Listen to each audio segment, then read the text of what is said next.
आपको क्लिकिंग के बाद आप वीडियोस मांग सकते हो अपने स्टेट में किसने ग्रो किया। बहरहाल तीसरी सबसे बड़ी समस्या पे चलते हैं। बहुत सारे व्यापारी ऐसे मिलते हैं जो क्या कहते हैं, सर प्रॉफिट मार्जिन कम होता जा रहा है, प्रॉफिट मार्जिन डिक्लाइन होता जा रहा है। कई तो ऐसे व्यापारी मिलते हैं कहते हैं सेल्स भी बढ़ रही है लेकिन फिर भी प्रॉफिट नीचे जा रहा है, समझ नहीं आ रहा है क्या हो रहा है। देखो भैया मैं समझाता हूं क्या हो रहा है। बहुत सारे कारण हो सकते हैं प्रॉफिट मार्जिन कम होने के, हाथ में पैसा नहीं बचने के बहुत सारे कारण हो सकते हैं। ऐसे भी व्यापारी मिलते हैं मुझे जो कहते हैं सर मेहनत बहुत कर रहा हूँ, काम बहुत कर रहा हूँ मैं, पर ऐसा लगता है कि दूसरों के लिए ही काम कर रहा हूँ, दूसरों के लिए ही काम करना पड़ जा रहा है। कोई ऐसा फील करता है क्या? चैट पे यस लिख के बता दीजिए कि धंधा होता है, रेवेन्यू होता है, सेल्स होता है, सब होता है, लास्ट में जितना कैश बचना चाहिए समझ नहीं आता उतना कैश बचता नहीं है, प्रॉफिट बचता नहीं है। एवरीवन यस और no, write on the chat box, everyone write down the chat box, yes yes yes. बहुत सारे व्यापारी यस लिख रहे हैं। अभी मुद्दा क्या है देखिए, आपके बिजनेस में बहुत सारे कारण हो सकते हैं प्रॉफिट ना बचने के। क्या कारण? पहला लिखिए, इसको लिख भी सकते हैं। हो सकता है आपकी प्राइसिंग स्ट्रेटजी बहुत ज्यादा गलत हो, और प्राइसिंग स्ट्रेटजी गलत होने के चलते आप यूनिट लेवल कॉस्ट नहीं निकाल पा रहे हो, जिसके चलते प्राइसिंग गलत है, प्राइसिंग गलत होने के चलते मार्जिन गलत है। हो सकता है आपका कॉस्ट कंट्रोल बहुत खराब हो, आपकी अकाउंट्स फाइनेंस बहुत खराब हो, इंपल्सिव डिसीजन ले लेते हो, इंपल्सिव बाइंग कर लेते हो, धंधे में कहां कहां से कितना खर्चा घटाया जा सकता है उसको नहीं समझ आ रहा है आपको। हो सकता है फिक्स्ड एक्सपेंसेस बहुत बढ़ा लिए आपने। कई बार क्या होता है, जब सीजन में धंधा बढ़ रहा होता है, रेवेन्यू बढ़ रहा होता है, तो हम कॉस्ट फिक्स्ड कॉस्ट बढ़ा लेते हैं। जब नीचे जाता है, ऑफ सीजन आता है, तो कॉस्ट नीचे नहीं जाता, फिक्स्ड रह जाता है, इसके चलते मार्जिन में दिक्कत आ जाती है।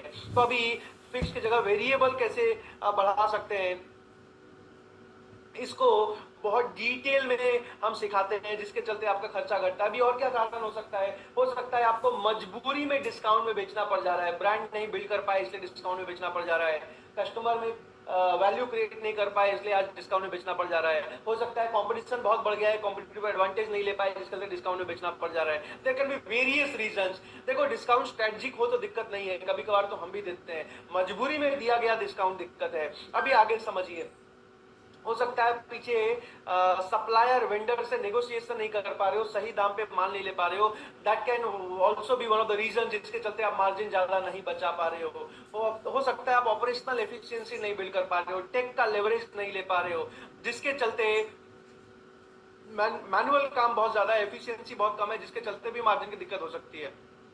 हो सकता है जो चौथा कारण है यहाँ पे वो क्या है, हो सकता है आपके बिजनेस में कैश फ्लो की दिक्कत बहुत ज्यादा हो, डेट स्टॉक बहुत ज्यादा हो जा रहा हो, उधारी कल्चर बहुत ज्यादा हो, उधारी साइकिल बहुत ज्यादा हो, कैश कन्वर्जन साइकिल बहुत ज्यादा हो, ये भी मार्जिन ना बचने का एक बहुत बड़ा रीजन हो सकता है। अभी ऐसे बहुत सारे व्यापारी हैं जो क्या बोलेंगे, जिनको कैश फ्लो की दिक्कत है, मानेंगे नहीं कैश फ्लो, हमेशा प्रांशु जी ओडी लिमिट कैसे बढ़ाएं, सीसी कैसे बढ़े, बिल डिस्काउंटिंग कैसे कर ले, पूंजी कहां से मिल जाएगी, जब भी पूछो धंधा कैसे बढ़ेगा, बोलेंगे प्रांशु जी पूंजी मिल जाती ना, फंड मिल जाता ना धंधा। अरे भैया खराब कैश फ्लोज में फंड डाल भी दिया ना, धंधा बंद करके बैठ जाओगे साल 2 साल में। पहले कैश फ्लोज को इंप्रूव करना सीखना पड़ेगा। अभी कई व्यापारी ऐसे मिलते हैं, नहीं जी उधारी तो मजबूरी है, उधारी के बिना हो ही नहीं सकता। अरे ढक्कन खोलना पड़ता है, बिना उधारी के हजारों हजारों ऐसे बिजनेसेस को हमने बिना उधारी के काम करना सिखाया है। अभी देखो पीछे मान लो सप्लायर को 30 दिन में पैसा जाता है, माल मंगा के 30 दिन में पैसा बेचते हो, दुकान में माल 20 दिन पड़ा रहता है, गोडाउन में माल 20 दिन पड़ा रहता है, एग्जांपल दे रहा हूं, और आगे से पैसा 100 दिन में आना है, उधारी 100 दिन का जा रहा है। तो देखो कैश कन्वर्जन साइकिल कितना नेगेटिव है आपका, कितना लंबा है आपका, जिसके चलते जितना सेल करोगे उतना कैश फ्लो खराब होता चला जाएगा।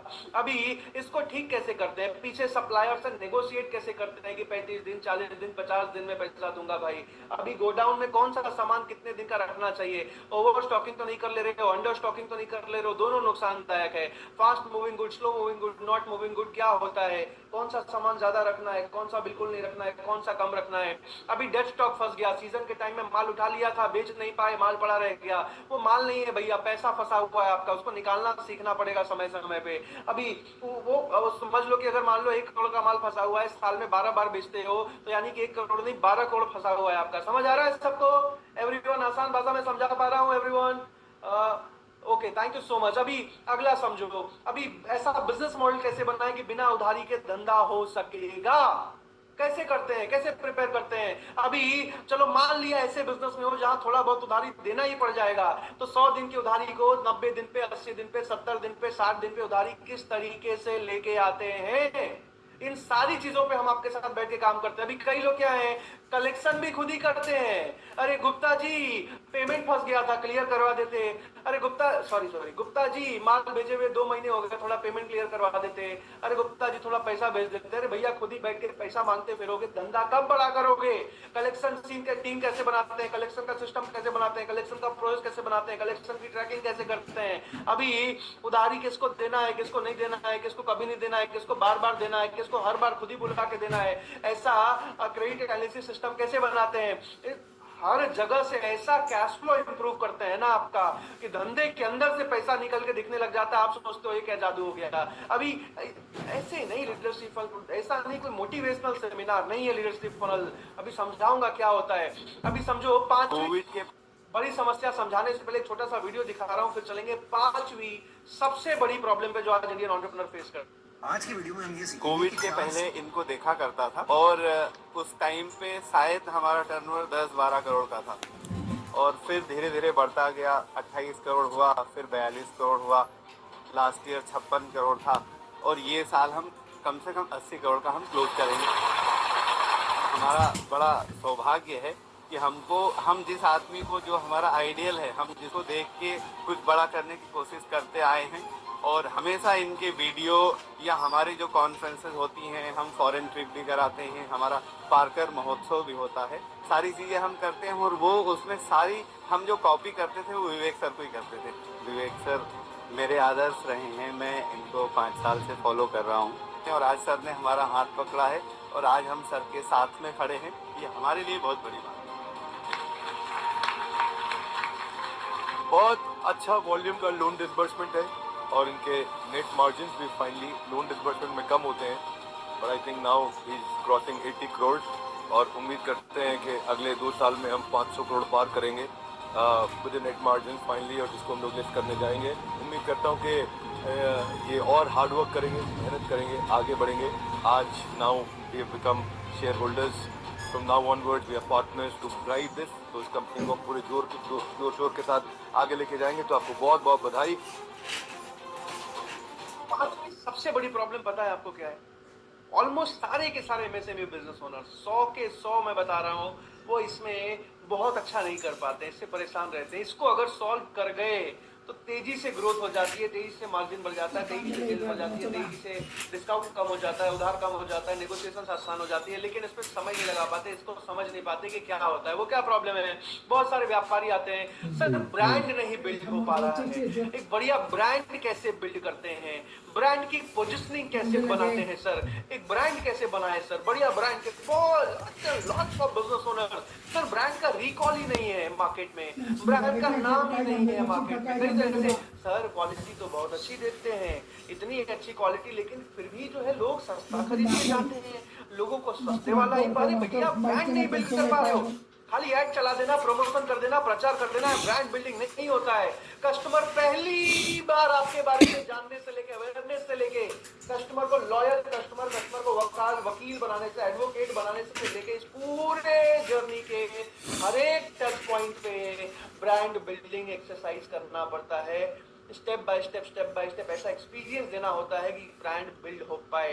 देखो ब्रांड कहीं पेपर पे बिल्ड नहीं होता, कहीं टीवी पे बिल्ड नहीं होता, ब्रांड कस्टमर के दिमाग में बिल्ड होता है। उसके लिए बहुत स्ट्रेटेजिकली हम आपको सिखाते हैं ब्रांड का रिकॉल। देखो भैया समझो, एक अच्छा ब्रांड बिल्ड कर गए ना तो कॉम्पिटिटिव एडवांटेज अपने आप ले जाते हो, कंपटीशन से आगे अपने आप निकल जाते हो।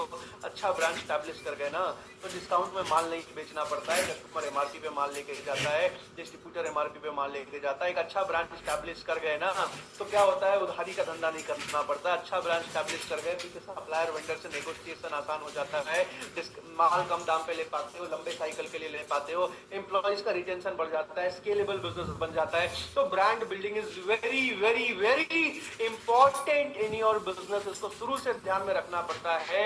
अभी ब्रांड का रिकॉल कैसे बनाए, ब्रांड का इक्विटी कैसे बनाए, ब्रांड वैल्यू कैसे बनाए, ब्रांड की पोजीशनिंग कैसे करें, ब्रांड की स्टोरी कैसे बिल्ड करें। Branding is very crucial for your business. जो आप समझ नहीं पाते हो, फ्रेमवर्क के थ्रू ब्रांड बिल्डिंग करा पाते हैं, जिसके चलते आप तेजी से ग्रो कर पाते हो। अभी इसी में एक छठा पॉइंट है जो साथ में कवर कर लेता हूं, वो क्या है, कस्टमर लॉयल्टी कैसे बढ़ाया जाए, कस्टमर को लॉयल कैसे